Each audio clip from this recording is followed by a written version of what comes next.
This time we're going to cover 3 basic mountscapes. The first thing I need to understand regarding mountscapes is that when I'm on the bottom, I'm always looking to try to get into a defensive posture as fast as possible. So what I'm trying to accomplish here is as soon as my opponent mounts me, I'm going to bring my hands near my neck and my elbows down. If I can accomplish this before he establishes a solid position, it'll be much easier for me to escape the mount.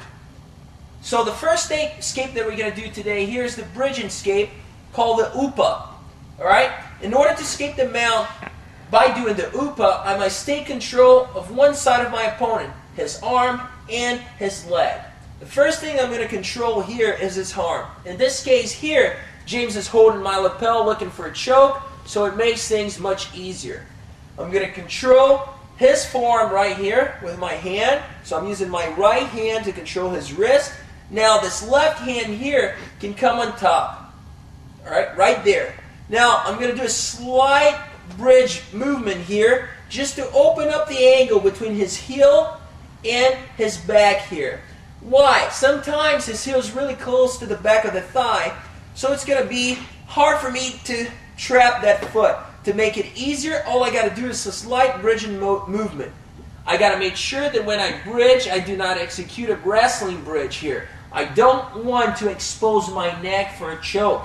What I want to do here is keep my defensive posture. So I'm going to bring my chin down, I'm going to bridge up, and trap the foot with my left foot. Now I'm ready to go. I'm going to continue bridging, this time 45 degrees here to my left side. And as I arch, he's going to roll over. As soon as I land, I need to get back to good posture. This is very important. I don't want to be down here where he can now attack me and put me into bad positions. As soon as I land, I get back to good posture so I can start passing the guard actively. Let's take a look at that again. He's on top of me. If he's not actively attacking, I'm going to have to look for that wrist and trap it down. Feed it to the opposite hand. Control it down right here. Make sure that you're keeping your elbows close to your body. You don't want to reach right here, and you don't want to glue it and keep your elbows high. Everything is hidden. Keep your chin down as you bridge forward a little to trap that foot. If I open my chin here, it's so I can talk and explain the movement, but it would always be down here. Now I'm going to continue the bridging movement, and as soon as I land here, I'm going to get back to a good stance. I don't want to lean over like this. The second mountscape we're going to cover today is the elbow or hip scape. Once again, if I get into this defensive stance before he establishes a perfect mount, it's going to be much easier to escape from this position. So this is the optimal situation.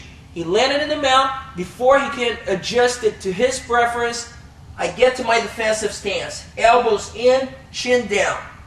What happens if I don't? He's going to slide his knees forward. And now, in order to start an elbow escape, I need to first move my hips back and forth, shrimping left and right, until I can bring my elbows into that position. So it's harder for me to do that than just start from this situation here. So always attempt to get to a good defensive position. Now, elbow escaping is all about shrimping. Shrimping is a skill that must be drilled over and over again. It is very important for me to master it. Now, what I will do here is choose one side to start, and I'm going to choose his right leg here to attack first. And it's called the elbow escape because normally he will not give me enough room for me to use the hand right here, and I will have to use the elbow on the inside of the thigh. While I do this, once again, if I'm opening my neck is to talk to the camera, you should be always in a good defensive position here, looking down. Alright? Now, I'm going to shrimp the opposite way. If I attack his right leg here, I'm going to shrimp to my right. So right here. And as I do so, I'm going to start bringing this knee in. So I'm using the shrimp together with a pushing action with my left elbow to bring my left knee in. Once I got this in, you can see that his leg here is strapped between this arm and my shin. That's very good. But that's only half of the escape here because he still has one leg in. I do not want to finish this in half guard unless I have to. So now I'm going to execute the same process on the other hand, on the other side here. So I'm going to attack with my right hand, his other knee. This time, it's easier to use the hand. I can also use the elbow, but he's further away. So if I can't use the hand, I'm going to go for it without exposing my elbow. So keep the elbow close to the body. Push against that leg and now shrimp this way. Bringing the second knee and foot in. Now I have a double hook position. I can sit up and fight from my butterfly guard. If I'm lucky enough and my opponent try to stay close to me, I'm going to end up with some sort of underhook, which is even better. I can try to sweep him right away. Let's see that again. He's mounted. I'm going to bring my elbows in. I'm going to start with a shrimp, pressure with my elbow on that side. Bring the knee in. All right, once I get one knee in, now I'm going to shrimp the opposite way. Bring the other knee in, and I find myself in a guard. As soon as I land here, I don't want my back to be there. So I'm going to sit up here so I can face my opponent without just laying there back to the ground. The third and final escape is an exception. And it normally happens when my opponent mounts high on me. So he's mounted high here. His balance is forward. It's very hard for me to execute a bridge here, an up escape. Very hard for me to execute an elbow escape.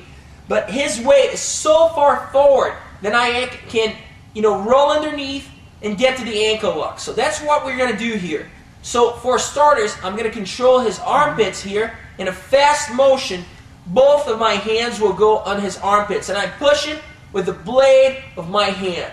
Alright, so pinky side against the armpit. Now I'm going to push him forward. And as I do that, I'm going to start a back roll. This is where the basic skills come into play. Once again, I need to have trained the back roll so I can be comfortable in this position and not roll on top of my neck. So from here, I'm going to execute the back row right there, and as soon as I start executing it, I'm going to bring my feet in. Some students will not have a lot of flexibility, and they will not be able to bring the foot in right away.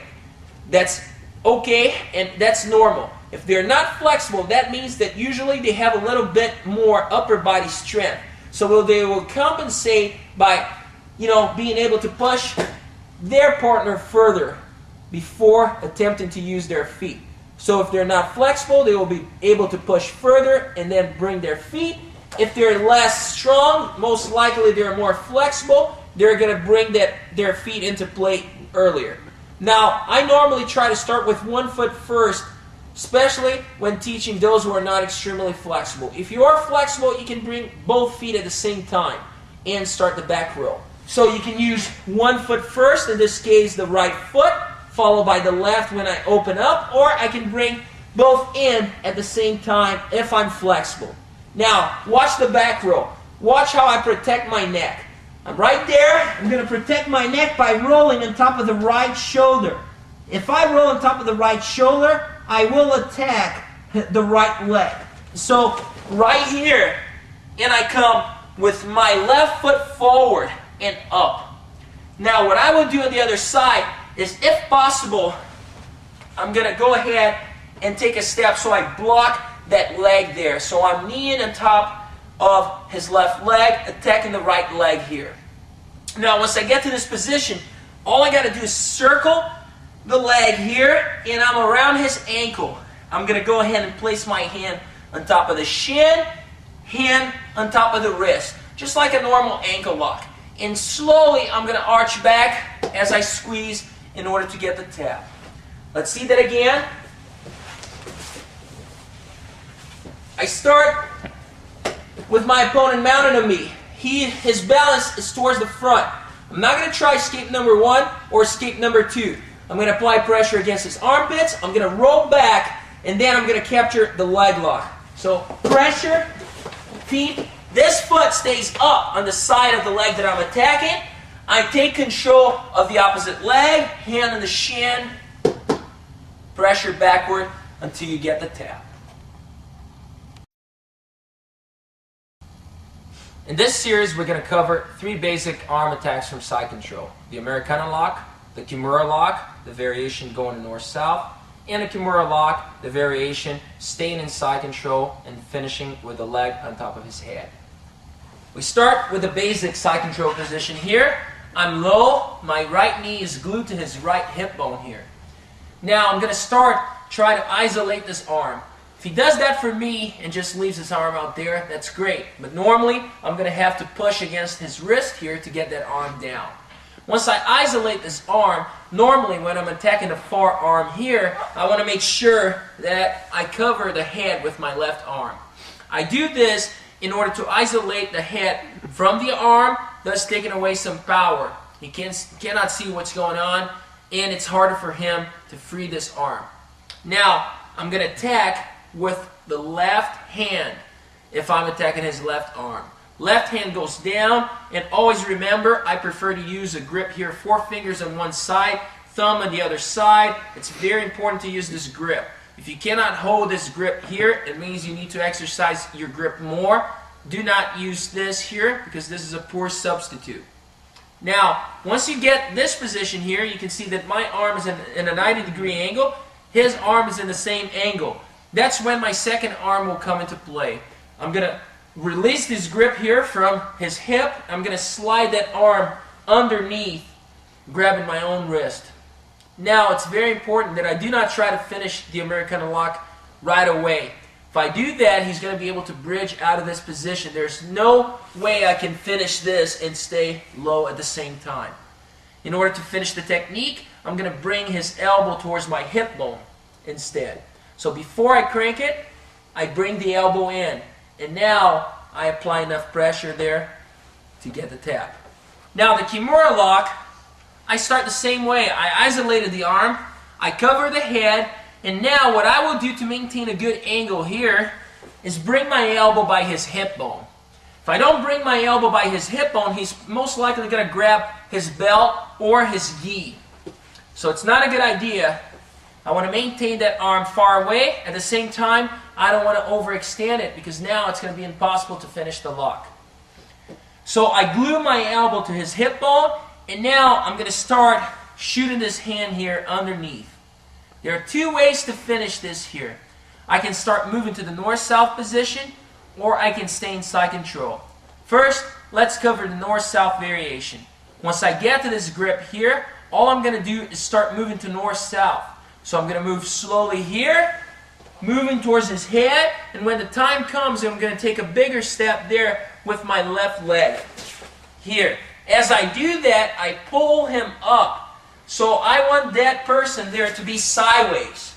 Now my right knee is on the ground, my left knee is up against his shoulder, and I got my left foot on the ground. It can be planted like this or like this, whatever you prefer. Now, once you get to this position, it's important to know how to finish the Kimura. I must maintain his forearm parallel to the mat. If I drop this arm here, once again, he's going to grab the belt or grab his own hand there, and it's going to be a fight to finish. If I extend it too much, I'm going to lose the position. I won't be able to bend it back, and I'm going to have to, use an arm bar or something of the sort. Now, I want to keep that forearm parallel to the mat. His arm, I want to keep it vertical, and I want to bring it close to my chest. Don't try to crank from far away. Bring it close to your chest. Now, I twist my whole body to get the tap. I don't want this to happen. I want the tap to be executed by my whole body. Once again, I control the position. I isolate the arm. I go underneath with my second arm. I'm going to walk to north-south, bring the knee in. Do not let this happen. Correct the position, forearm parallel to the mat, crank, and finish. Now, I can also do the Kimura lock from the side control position without moving to a north-south control. How can I do this here? I isolate the arm, and I get the same position as before. If I want to, I can even go ahead and grab my own wrist. Normally, I wait until it's more comfortable, so I throw the leg first, and then I control the wrist. So watch the switch here. The switch will be to go to sideways side control there for a second. So I'm going to bring my right knee underneath me, and I'm going to cross it towards the left. Here. Now as I do that, I'm going to pull his shoulder off the ground as I throw my left leg over the top. And I control right here. From this position, I'm going to be able to crank while guaranteeing that he will not come on top of me. If I didn't have that leg there, and that's what a lot of beginners do, if you try to do something like this is crazy. Once I start lifting, he's going to start coming towards me, he's going to reverse me, and end on the top position. We want to keep our opponent down, so it's very important that I shoot this leg here before getting the tap. In this series, we're going to cover 3 basic attacks from side control, 1 choke, and 2 arm bars. Let's start with the choke. To attack the opposite collar choke from side control, the first thing I need to do is get control of the near collar. So if I need to open my opponent's gi, I will do that. Once I get control of this collar with my right hand, and make sure you don't control too high, because that's not going to help you, it'll only make him more paranoid about the choke here. Once you get control of that collar, I need to move him sideways a little bit so I can feed that collar to my left hand, like so. Once I feed the collar to my left hand, I'm ready to choke him. There are a couple of ways I can execute this choke, and it depends on the position of his arm. You can see that in the first one here, his arm is on the far side of my hip.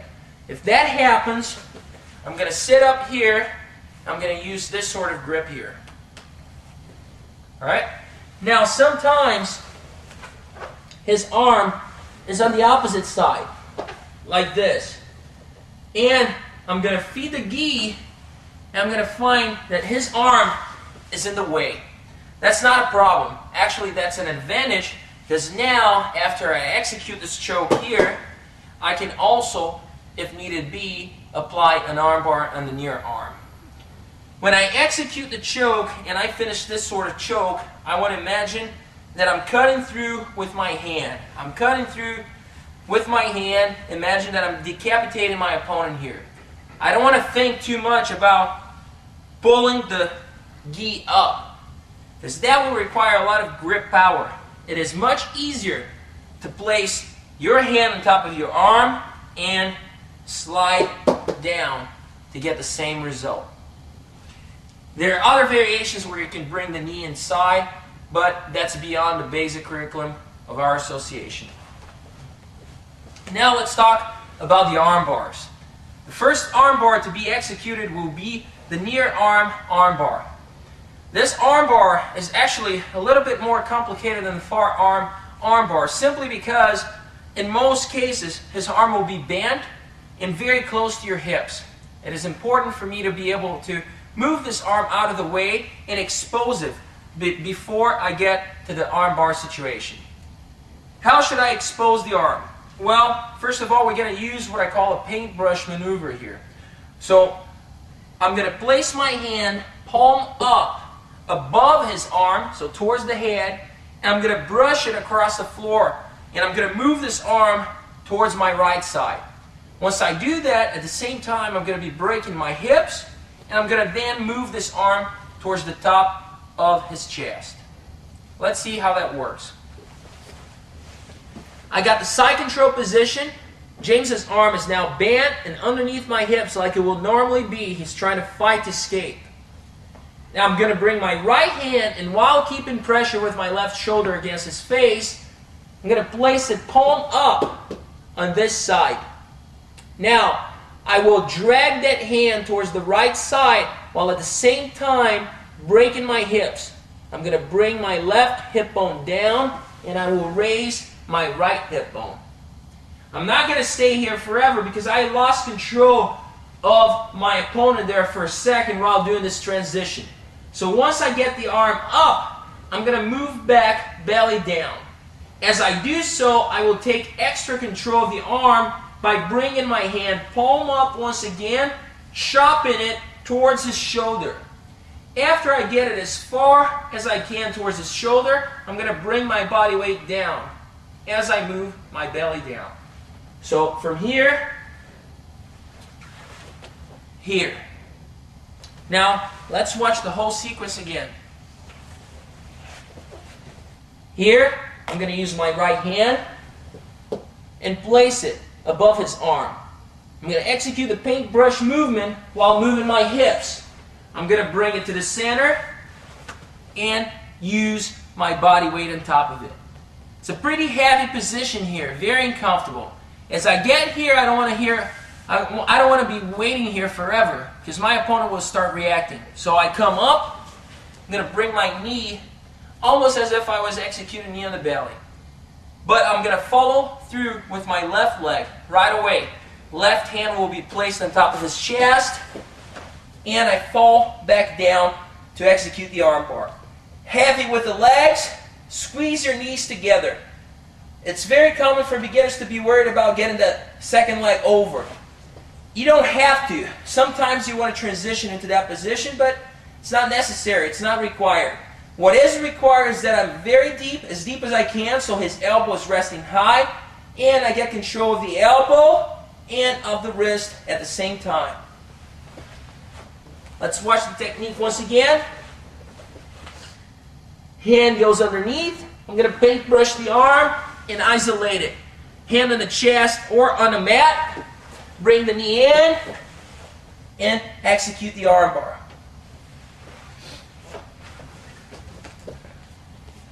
The last technique is the armbar on the opposite arm. Now, this is a little easier, however, it's something that a lot of beginners have problems with. It's a matter of training. It's something that you need to drill constantly in order to get the final result that you want. That final result is a clean armbar with his arm in this position here. I want to land perpendicular to my opponent always. I will control under the head, like so, and I'm going to isolate the far arm like this, getting an underhook. Once I do get this underhook here, I'm going to place my hand on the ground. We're going to do something very similar when we cover it from knee on the belly. I'm going to take one big step with my left leg, and as I do, you can see that I bring my right elbow on top of his belly to hold him down. Take one big step, dive with your knee in, and fall to the side. Now make sure you land perpendicular to your opponent. A lot of people will land here, and that's not a good habit to have because it favors the skate, favors the hitchhiker skate. Let's see that again. Start with normal side control. Now use an underhook here. Hand goes on top and bring that elbow in so I can press down on it. One big step. My knee will spin this way here. I'm going to fall and I pull. And I reel my opponent in to get the finish that I desire.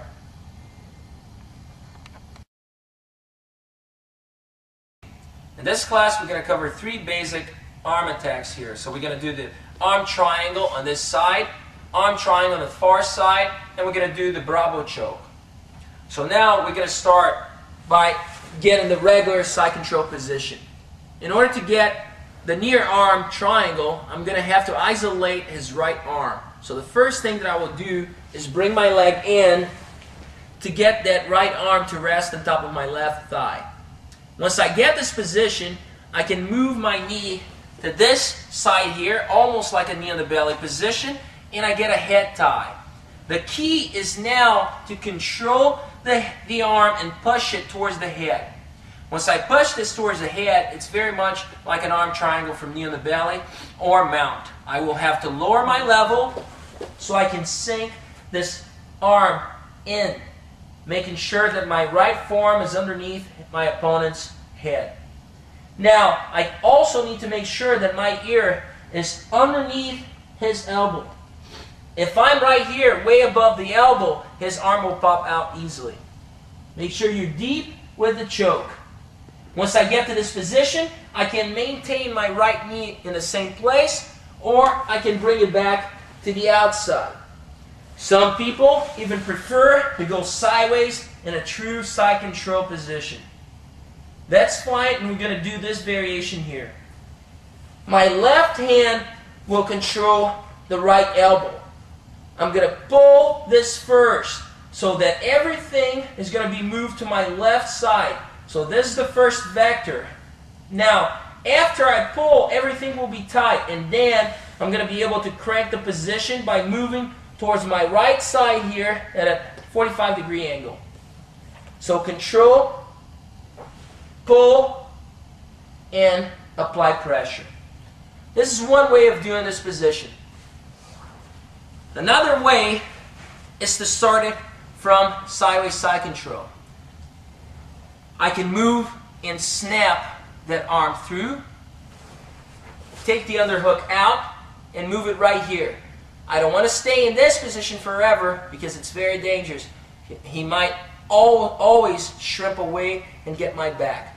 So before he moves, I'm going to sink this low and reach for my elbow. Now, I'm going to move this way and apply pressure until I get the tap. For the far side arm triangle, I'm going to push the far arm on the elbow and move it against his face. As I do that, I lower my head like this. Once again, I control the underhook, control the elbow, move the arm towards his face, and lower my head. My ear, once again, must be lower than his elbow. I will plant my hand on the ground in order to help me with the hop to the opposite side. And now, whenever I'm ready to go, I'm going to apply pressure towards his neck before I jump over. If I do not apply enough pressure, as I jump, he might try to catch me here with the legs. So I got to make sure he's thinking about something else other than preventing my jump to the opposite side. So apply pressure, plant your hand on the ground, and switch sides. Once I switch sides, you can see that my right foot is planted on the ground and my left knee is close to his left shoulder. I will now use my right hand to reach for my left elbow. Once again, there are two components to finishing this technique. I'm going to pull first this way, and then after everything is tightened up, I'm going to finish the crank. So control the far elbow, pull, and then forward to finish the crank. Let's see that one again. I control right here. I bring the elbow towards the head. I move my head down. Now, I place my hand on the ground, and I'm going to jump to the opposite side. Always attempt to land with the foot flat on the mat and the knee close to his shoulder. Reach for the far elbow, pull in, and drive 45 degrees to the front to get the tap.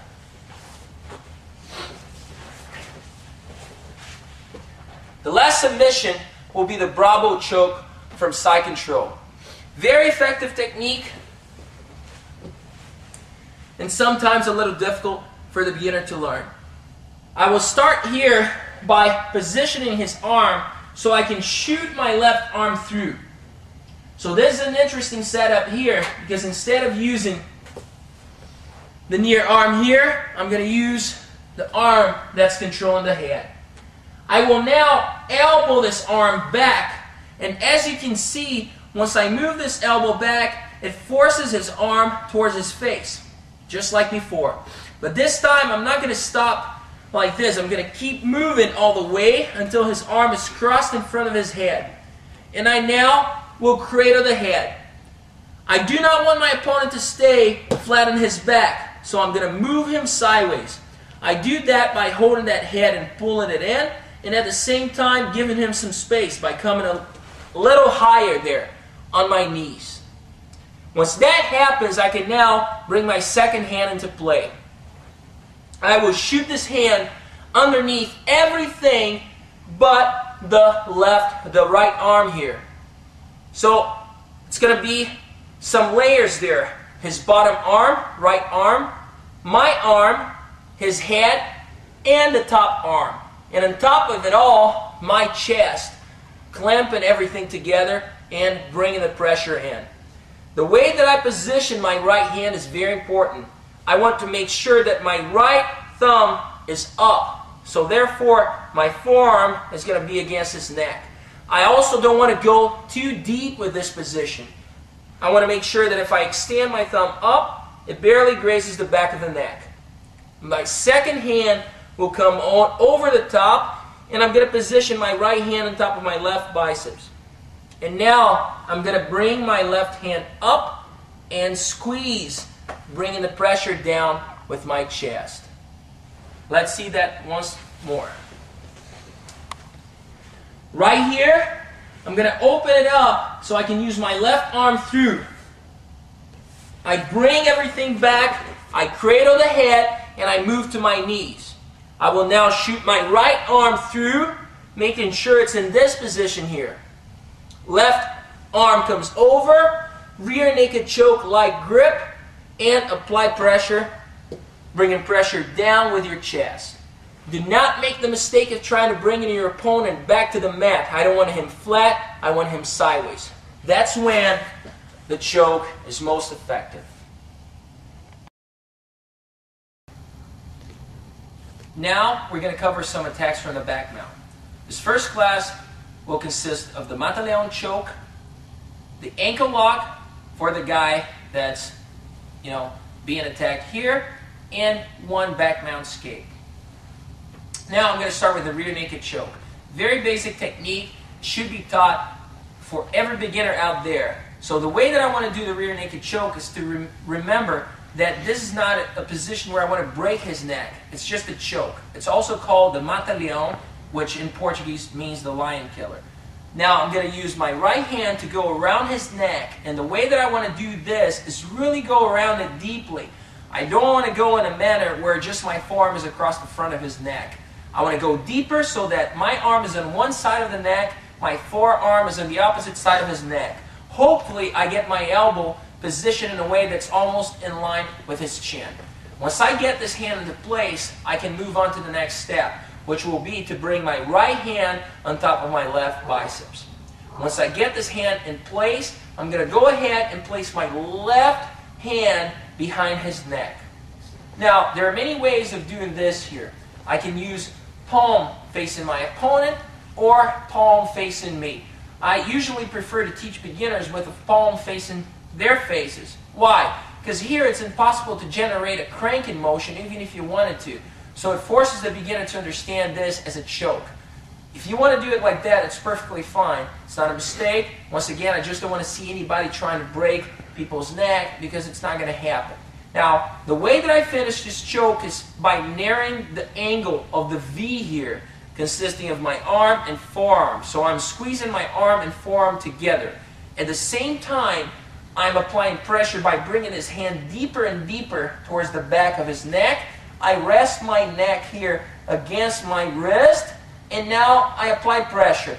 If he has a strong neck, if he's a trained athlete here, I need to add a back arch to this move. The back arch component will guarantee that I'm going to be able to blast through his defenses and get the choke. So once again, deep with the arm, my elbow in line with his chin, arm on one side, forearm on the other. Hand on the biceps. Second hand behind the neck, palm facing towards me or towards my opponent. Make sure that everything is tight. You're resting the forehead against the back of his neck. I'm going to squeeze by narrowing the angle here, bringing my forearm towards my arm.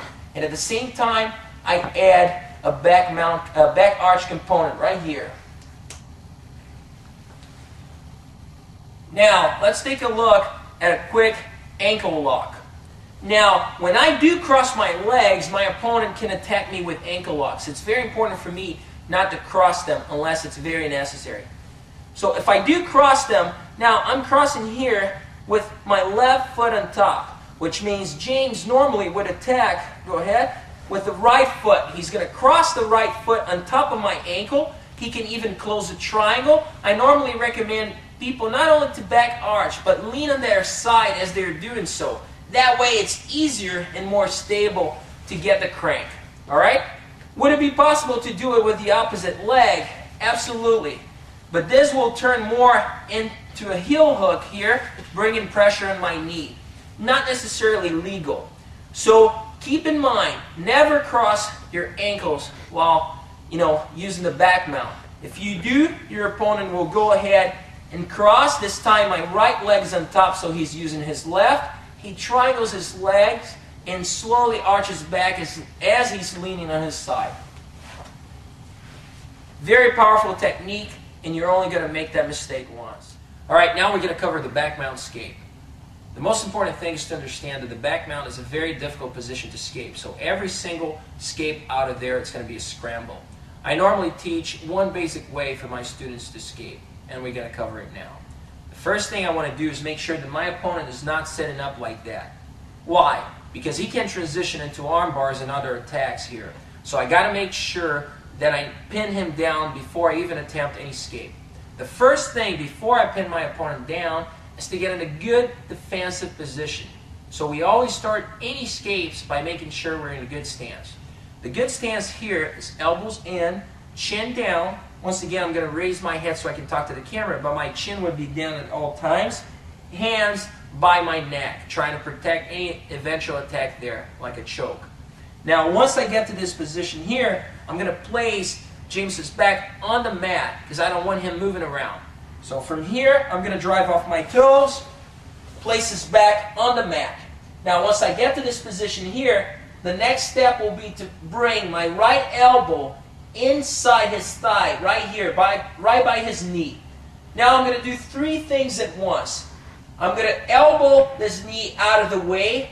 I'm going to shrimp to my right side, and I'm going to drop my hips to the ground, meaning my left hip bone will be touching the ground, my right hip bone touching the ceiling, pointing towards the ceiling. So what I'm going to do here will require coordination right here, here.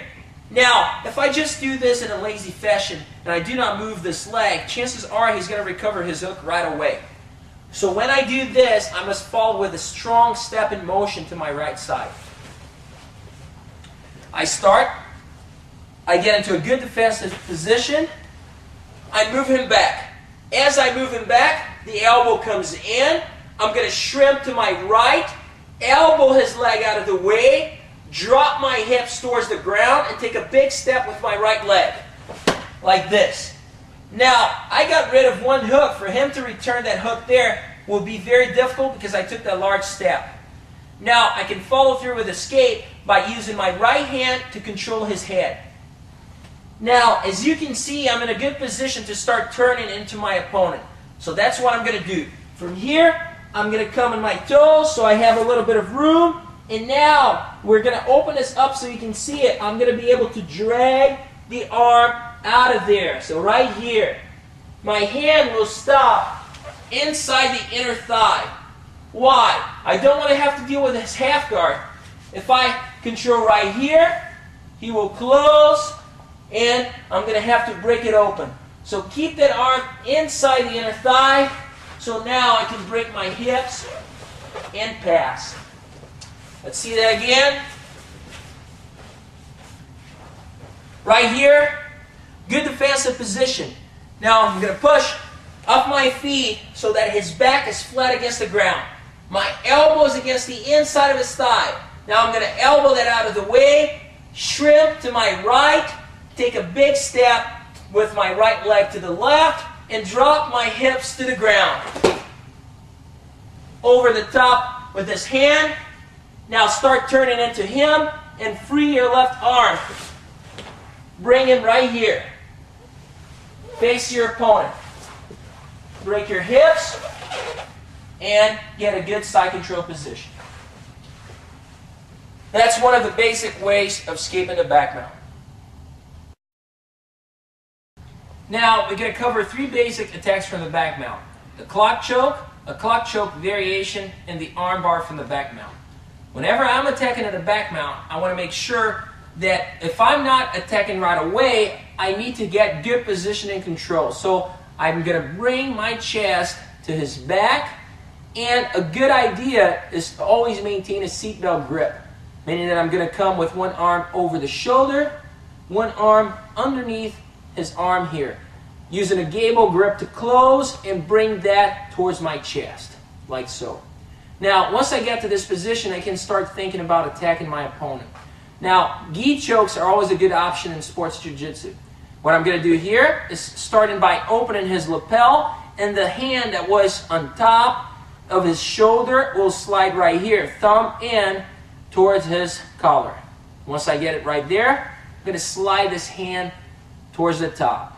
This is a good strong grip and the most important one in the choke. Now, once I have this grip, it's very easy to execute the clock choke.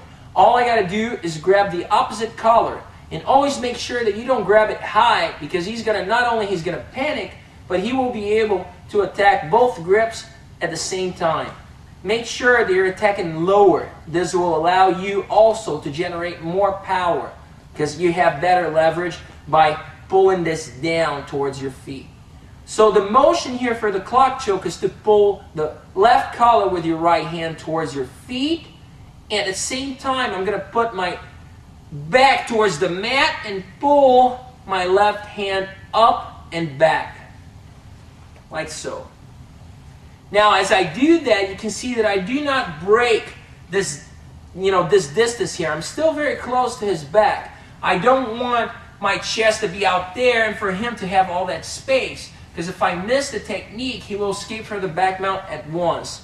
So I want to make sure that I'm tight against him here, and I make sure that I'm pulling here. Everything is super tight.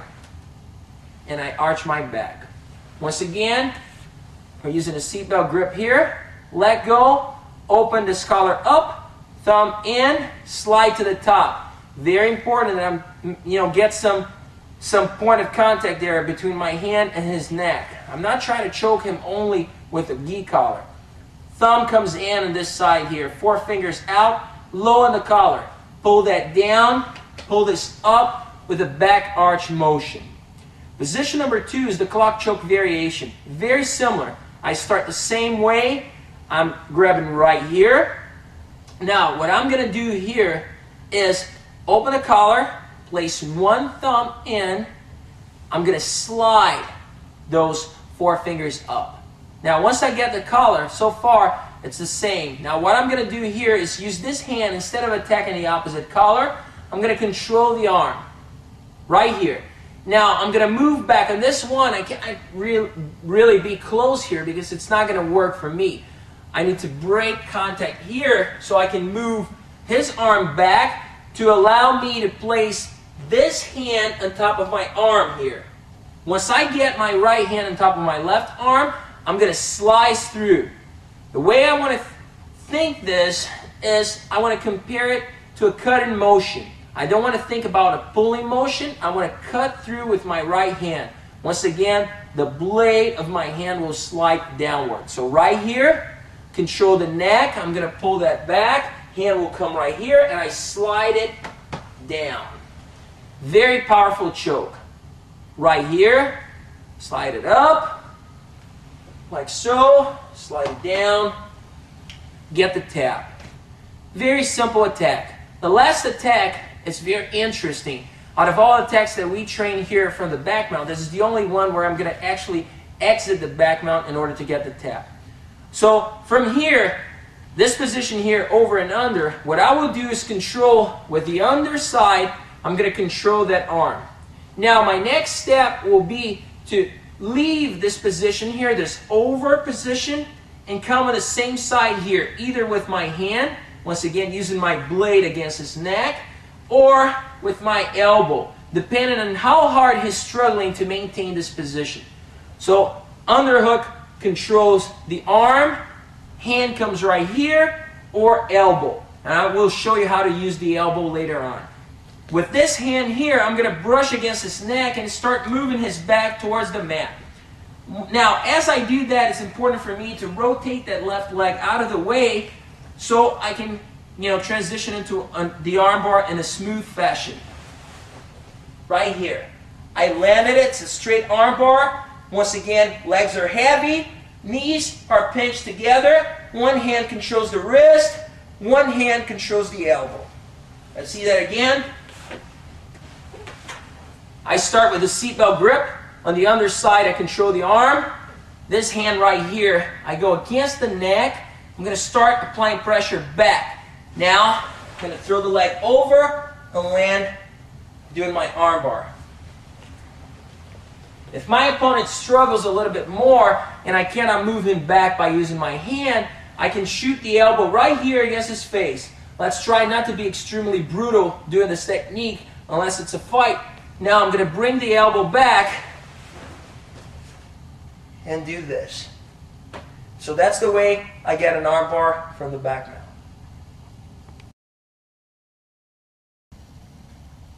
In this segment, we're going to cover the transition from side control to north-south and two basic attacks from the north-south, the Kimura lock and the arm bar. Now let's start looking at the transition from side control to north-south. I will start with my regular side control position here, and from here, when I want to transition into north-south, the first thing I need to do is control the far arm. So I'm going to go over the head. Whenever I go over the head, I prefer to pinch that elbow in, to twist his head a little bit. It's tilted now to the side, and now I'm going to get an overhook here. So I'm going over like this. Now, the second thing that I need to do is control the near arm. When I control the near arm, I use a paintbrush-like maneuver. So I'm going to use my right hand underneath my belly, and the way that I'm doing this here is that I'm placing my arm like this. So palm up, my hand rests above his arm. What that will do for me is when I transition into the north-south position, I'm going to be able to get control of both arms at once. Could I do this without this situation here? Absolutely, but I'm going to end up with only one side exposed when I finish the transition into north-south. So right here, I'm going to start by controlling the far arm. Control this one. Now I'm going to control the near arm here, and I'm going to start moving to the north-south position. I can jump there, I can slide there, or I can walk there. Doesn't matter. And when I land right here, you can see that I have both arms in good position. Alright? Now I can choose which side to attack. The important thing about controlling the arm is that the arm that you attack has to be very much under control. So I prefer to use this sort of movement here. Bringing the arm towards the middle, like this, and then chop it in with my palm up towards his shoulder. After I do this, I drop my weight on top of him, and this is going to be extremely tight, and I'm going to be very heavy on top of my opponent. Now, if I'm attacking the right arm here, it's a good idea to have my left knee forward, and you're going to see why later on. It's not a requirement. I can do the same techniques like this. Some people are very one-sided with north-south stuff. That's fine. But this here will make for a faster and easier transition into your attack. So let's go back to where we were. I had control of both arms. I will not need, in order to attack the arm bar here, both arms. All I need to do here is capture one. So I will focus into one. I'm going to control this one and pin it down. So I'm going to bring this arm here, the one that I'm not attacking, and pin it down to the ground. With my arm at first, and I'm going to follow through with my knee and shin. That's why it's a good idea to have this knee bent. It's a shorter path to take here in order to control his far arm. So from here, I jump and I control that arm, and you can see now that James is slightly sideways, and I'm controlling this arm here. It is extended. Position of choice here is the arm bar. If his arm is extended, I'm going to bring that knee in. And to do that, I can even place my hand on the ground. If you're a beginner, you're going to know that this will help you with your balance here. And I fall back down into my arm bar. When I land there, legs are extended, knees are squeezed together. I'm going to make sure I control the elbow, I control the wrist, and I'm ready to go. Once again, let's see that transition. Control the head, control the far arm, control the near arm, and walk. Now, once I'm in this sort of position here, I'm going to choose the arm that I'm going to attack. This right arm. Bring this down, come to the true north-south position.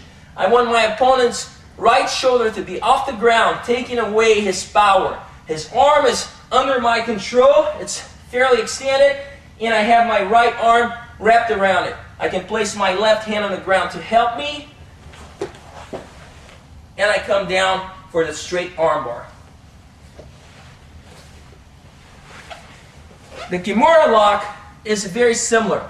I will now do this technique, switching the legs here, so you can see that you can execute it with both stances. It's perfectly fine. The problem is, when I try to come here, it's going to be a longer path. I'm going to lose a fraction of a second here.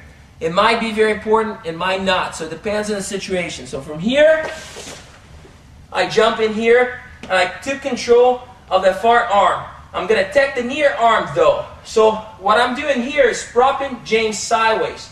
My right foot is on the ground. My right knee, as you can see, is by his shoulder blade. That prevents him from going back and flattening his back against the mat again. Now what I will do here is chop towards the inside, towards my chest with his hand as I shrug my right shoulder. Watch it. It's this motion here. So forward with the right shoulder, in with this hand.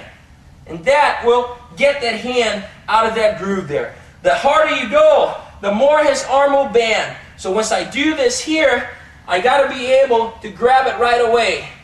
Control your own wrist, keep that forearm parallel to the mat, bring the arm in towards your chest, and use your whole body to finish and get the tap. Like this. Let's see it again. I got control of one arm. Remember, arm towards the middle, chop in and then apply pressure. The other arm, if you don't control it, that's fine. Keep it down. Bring yourself to this position here. Right knee is propped against his right shoulder blade. Now I'm going to do the chop with a shrug, and I finish my Kimura lock. In this class, we're going to cover 3 basic north-south escapes. We're going to escape from north-south, coming to our knees and finishing with a double leg. We're going to escape from north-south, controlling the arm and rolling to the side. And we're going to escape from the north-south position, getting the back mount. Let's start. First thing I need to understand here is with every other escape that we are doing through the curriculum, I need to get first with a very good defensive stance. So I don't want to be exposing myself here before I start the escape. I'm going to tuck my chin in, I'm going to bring my hands towards my neck, and I'm going to place my elbows close to my ribs. If I do open up, it's because I'm explaining the technique to the camera. Keep in mind that in a real life situation here, you have to keep your chin down at all times. So James here will get me here on the north-south control, but he will open up so you guys can see exactly what we're doing. If he was a little bit closer to me, I would have to create this space. There are a couple of ways that you can create space in the north-south position. The easiest one, and that's probably also the riskier one, is to try to control by the armpits here, and that's where I want to be, by the way. I don't want him to control me like this, or even worse, control me like this. I want to have the blade of my hands against his armpits. The easiest way to create space here is simply to push up. Now, when I push up for a fraction of a second, I'm going to be exposed there to the arm bar. So if I do this, I got to be fast. The same thing if I decide to push one on the armpit, one against the neck. I got to be very fast with this here so I don't get my arm cranked. Now, there are other ways, other traditional ways of doing this. Shrimping, so just, move away slowly until you get the space you need. Or you can use the swing and motion of the legs here to open up space. Now, once you created the space you desire, it's time to escape. Now, the way that I'm going to do this here is to bring my right hand inside his right leg here, right by his knee. My left hand will go outside. So the way that I want to keep that in mind is that whenever I'm attacking any leg here, the near arm, so the arm that's closer to the leg, will go inside. The far arm will cross outside. Near arm is palm up, far arm is palm down. And I do not want to cross that arm in front of my face like this. Right? I want to make sure that I'm shooting that arm outside. So there's always room here. The camera should be able to see my face here. And I should not see something like this. If I do something like this, I'm going to be crushed. He might apply a Bravo choke here, and I'm going to be unable to move or escape. So from here, inside the knee, and then outside the thigh. Once I get to this position, it's all about the Brazilian Jiu-Jitsu bridge. Cross your feet. Plant that foot on the ground. Make sure that the foot is planted and you're not driving only off your toes. You're going to drive off your toes on your right foot, and you're going to get to this situation here, which is the tripod position. Once I get to the tripod position, I will not drop to my knees right away. I'm going to cut an angle so I can drop to my knees. So right here, cut an angle.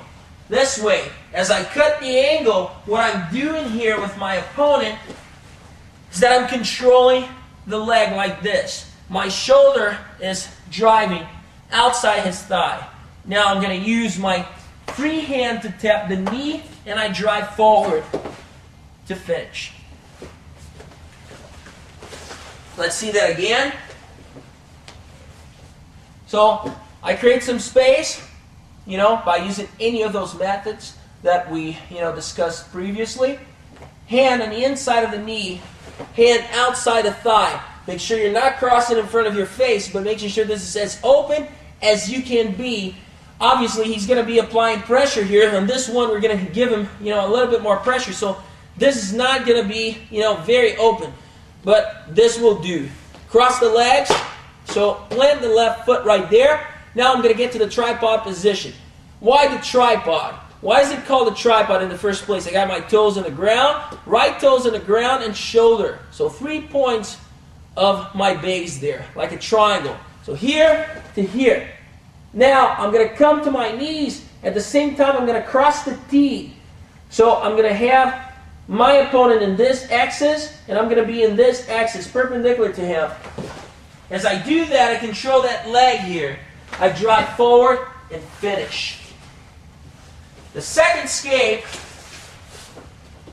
I will use a variation of this idea, and this time, I wasn't able to free myself of this arm. So this guy might be holding my arm here, and I cannot come on the inside. It doesn't reach, all right? How am I going to deal with that? I'm going to control the arm like this. So I'm cupping on this side here. Now I'm going to shoot this hand through this way. As I'm doing that, you can see that I still leave room there. I don't want to be crushed by it. So if I shoot my arm, my elbow has to be pointed towards the ceiling, and I have to have room to breathe here. Now I'm going to cross my legs. Once again, it's going to be a tripod position. When I finish the tripod, though, I'm not going to go to my knees. I'm simply rolling to the side. And you're going to see that because I'm controlling the arm, he needs to roll with me.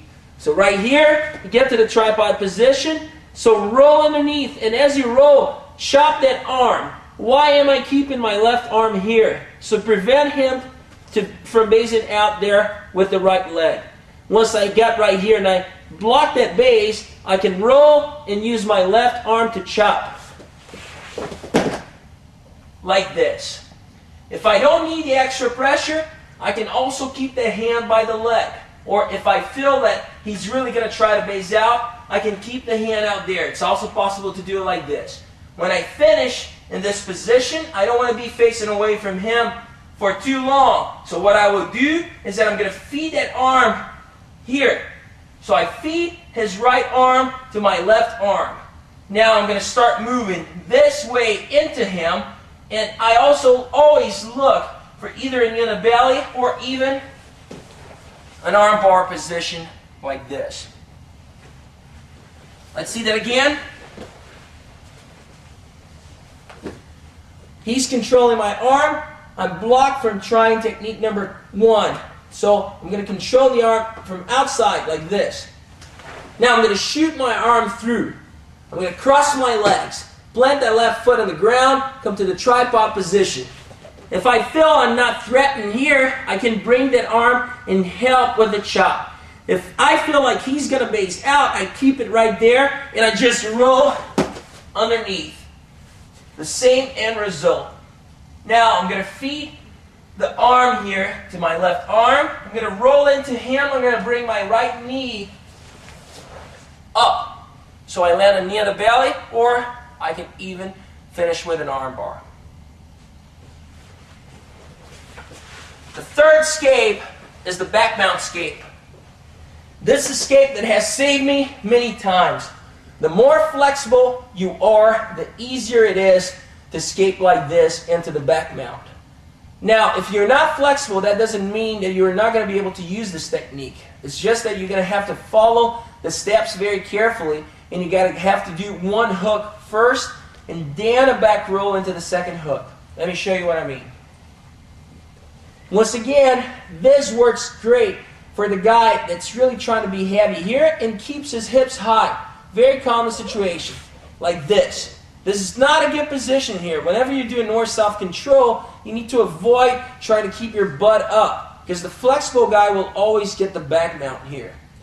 Now, when I'm doing this, what I'm trying to look for here is some sort of control, be it belt control or leg control, that I can push away so I can come in with a first hook. So he's right here. I'm going to push away a little to create a little bit of gap. Now I'm going to come with the first hook.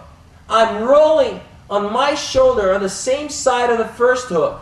If I'm flexible, I can just go ahead and bring both hooks in at the same time. That's fine, and that would work. But it requires flexibility. Now, if I don't have that much flexibility, I want to push away and then roll on top of my shoulder on the same side of the hook that's coming in first. So right here, here. Now you can see my second leg is still out. I continue with the roll, and watch how I use my hands on the mat to help me up. Once I finish the roll, I can get an underhook on that side so I can get my second hook in. And now I have the back mount and 4 points. Let's see that again. So I'm right here. I'm going to open it up and somehow get some sort of post here to keep this opening for me. Now I'm going to roll on top of the shoulder on the same side of the first hook. So say I do this here to make it a little different. Roll and get the hook in. Keep rolling and watch how my hand helped out there to prop me up.